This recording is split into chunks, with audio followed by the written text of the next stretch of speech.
Welcome to Punisher Fishing. I've been looking around on the internet over and over about how people build their bait tanks and how they're cheap, and they start talking about hundreds of dollars.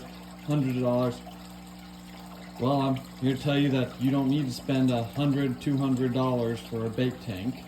You don't need to order one online. I even saw one on Craigslist for $300 that was a 55-gallon drum with a filter attached.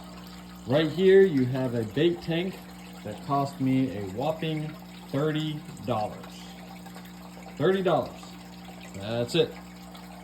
Now, there is a caveat to this. This is all used stuff. Picked up a used 55-gallon drum. This one was actually used for wash and wax, which some of you may say, oh, well, that has chemicals, corrosive. It's all biodegradable. It says it on the label that it was all biodegradable, but after you wash it out, after a couple runs and cycling, it doesn't really cause any problems. And then the other part was a $10 off of Craigslist canister filter. Now this filter is rated for aquariums up to 70 gallons. This is a 55-gallon drum. You do the math.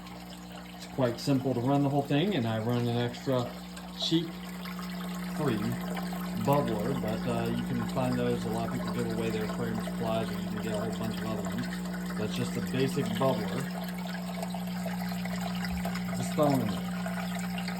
$30. 55-gallon bait tank. Now the key in this right here is the way I cut the lid, which I'll eventually be attaching this on top. But I cut it just below where it opens up, right underneath this lip, and then I come across.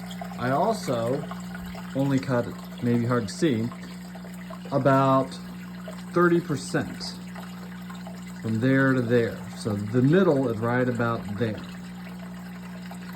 And this means that the majority of this is covered, so jumping fish, not a problem.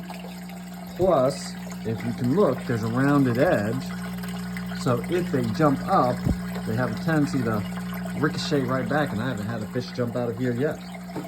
I did throw in, we're out of season right now, so I did throw in a couple of cheap 10-cent feeder goldfish that are in there swimming around. You may not be able to see them, they're all the way at the bottom, just to keep the bacteria and everything fed and cycled so that I can easily toss it in there. But tanks, feeder tanks, they're really inexpensive. Shop your Craigslist, get a cheap 55-gallon drum, shove them in there. You'll be fishing with bait fish all year long.